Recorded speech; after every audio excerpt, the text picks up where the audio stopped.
dos crentes e descrentes.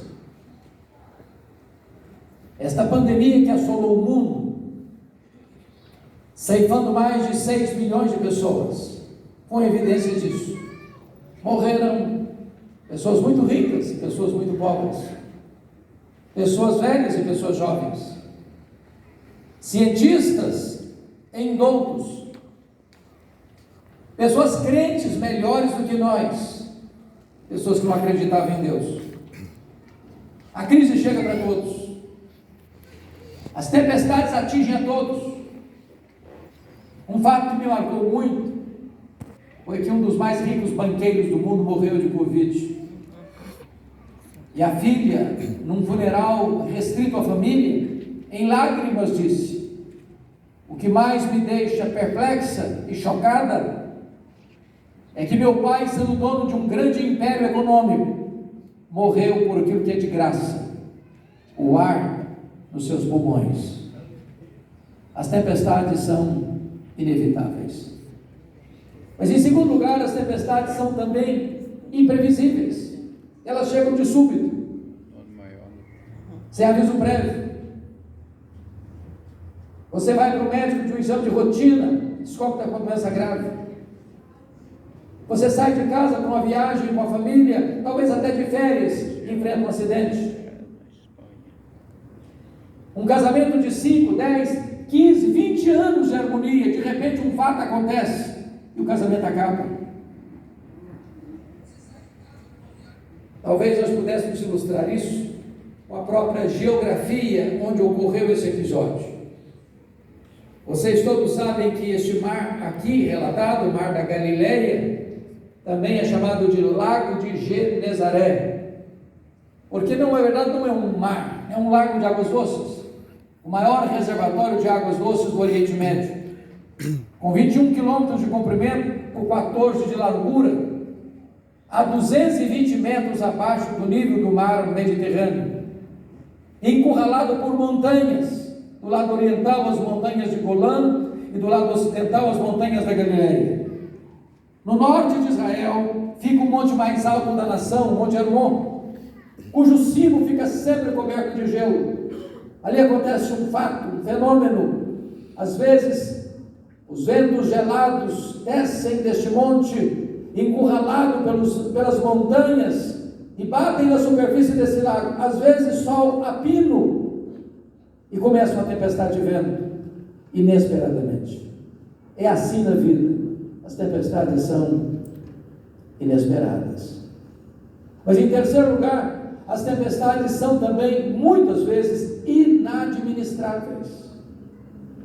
Aqueles discípulos que conheciam aquele lago, alguns nasceram e cresceram e trabalharam ao redor daquele lago pela vida toda, passando por muitas outras experiências semelhantes, conseguiram resolver o problema, administrar a situação.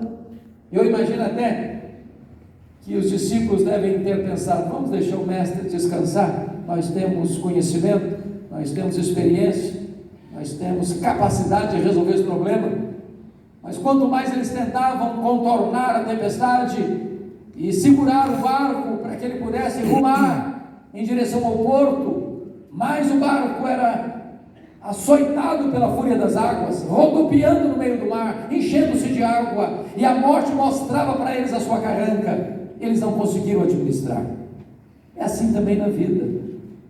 Problemas que talvez você já lidou com eles, você já conseguiu resolvê-los, agora não consegue mais. De vez em quando eu escuto conversas assim: ah, pastor, o homem com quem me casei não é a mesma pessoa mais, eu não conheço mais, uma pessoa estranha, rude, cáustica, ácida. Aquele filho que me respeitava não me respeita mais. Aquela menina obediente já não é obediente mais. As tempestades às vezes chegam a tal ponto que as rédeas saem das nossas mãos. Nós não conseguimos resolver o problema. Mas trago em quarto lugar uma notícia boa. As tempestades são também pedagógicas, em quarto lugar. Sabe o que significa isso, irmão?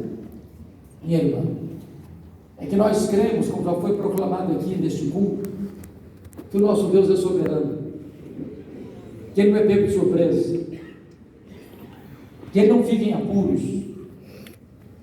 que jamais Ele fica constrangido sem saber o que fazer. A história não está dando voltas, como pensavam os gregos. A história não é um caminhão sem freio ladeira abaixo, rumo ao desastre, como pensam os existencialistas. A história está nas mãos daquele que está sentado no trono, e Ele tem as rédeas da história em seu controle. Você pode perder o controle, Jesus jamais perderá o controle. Se algo é permitido na sua vida, se você está passando por uma tempestade, saiba disso, Deus tem um propósito. Aleluia. As tempestades não vêm para destruir você, as tempestades vêm para tonificar as musculaturas da sua alma. Aleluia, Jesus. Dito isso, todos com a Bíblia aberta, por favor, no texto, gostaria que você acompanhasse a exposição do texto. O contexto aqui é que Jesus estava ensinando as parábolas do reino, e ao final do dia, exausto certamente, entra no barco com os discípulos e diz para eles: passemos para outra margem. E ele, cansado, era perfeitamente homem, pega um travesseiro, vai lá para a popa do barco, deita e dorme. Nesse ínterim chega a tempestade, e os discípulos tentam resolver o problema, não conseguem. O barco está se enchendo de água, sendo açoitado pela fúria das ondas. As ondas encrespadas batiam no frágil batel, que se enchia de água, e a morte parecia mostrar a carranca para os discípulos. Quando eles não sabiam mais o que fazer, tomados de grande desespero, eles recorrem a Jesus com esta pergunta: Mestre, não te importa que pereçamos? Esta pergunta está no versículo 38. Então diz a Bíblia que Jesus se desperta, repreende o vento, repreende o mar, dizendo: acalma, emudece. Como se o mar fosse uma fera selvagem, e o domador chega e diz: acalma. O vento escuta a voz do Criador e se recolhe às suas recâmaras, e há uma grande mudança. Então, no verso 40, Jesus pergunta para eles assim: por que vocês estão com medo? Por que vocês não têm fé? E eles, boquiabertos, num senso de reverência e temor, perguntam uns para os outros assim, no verso 41: quem é este? E até o vento e o mar lhe obedecem. Se vocês perceberam comigo, esse texto está regido por 3 perguntas. A primeira pergunta, no verso 38, é a pergunta dos discípulos a Jesus. A segunda pergunta está no verso 40, é a pergunta de Jesus aos discípulos. A terceira pergunta está no verso 41, é a pergunta entre os discípulos.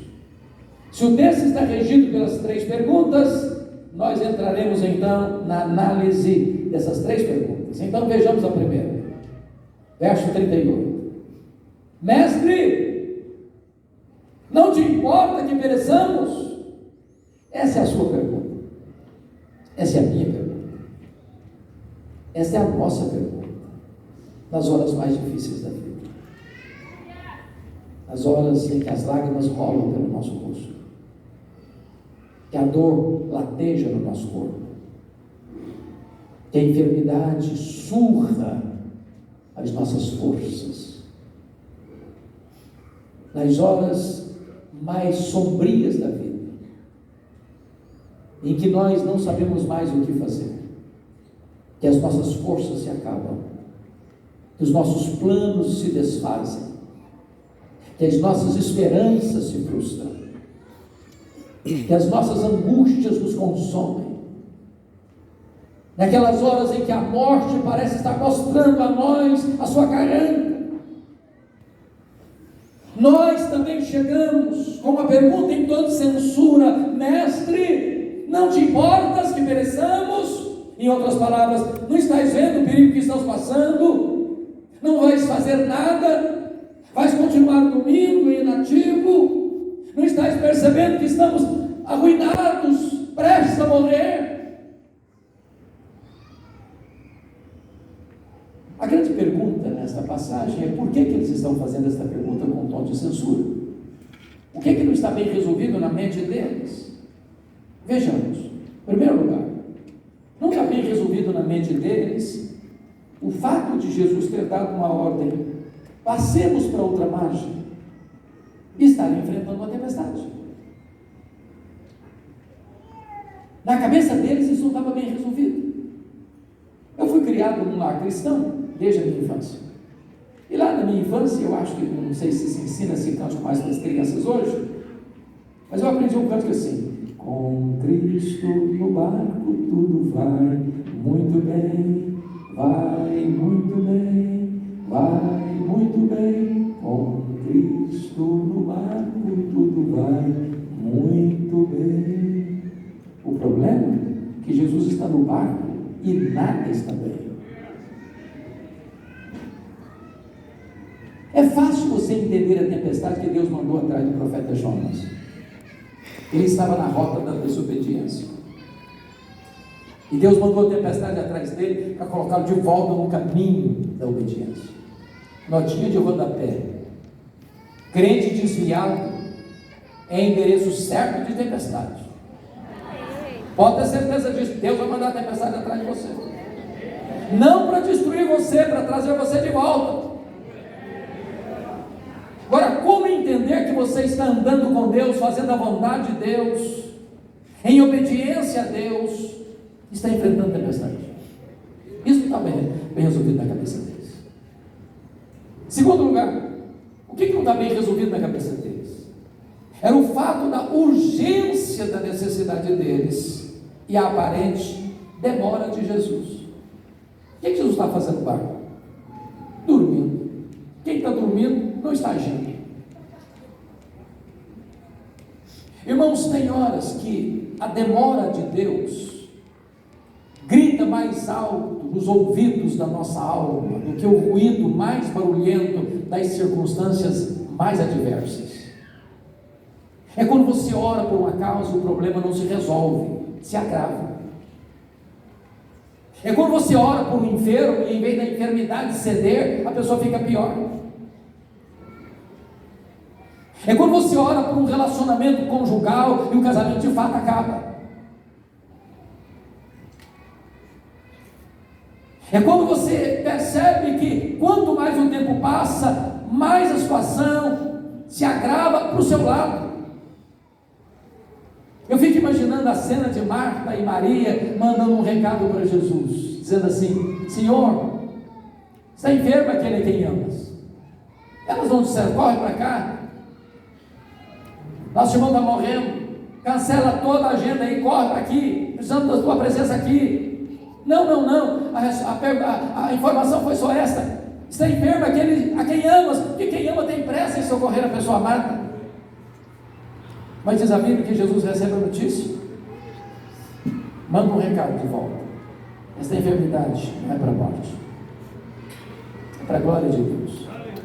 Mas em seguida Jesus disse para os seus discípulos assim: o Lázaro morreu. Lázaro morreu.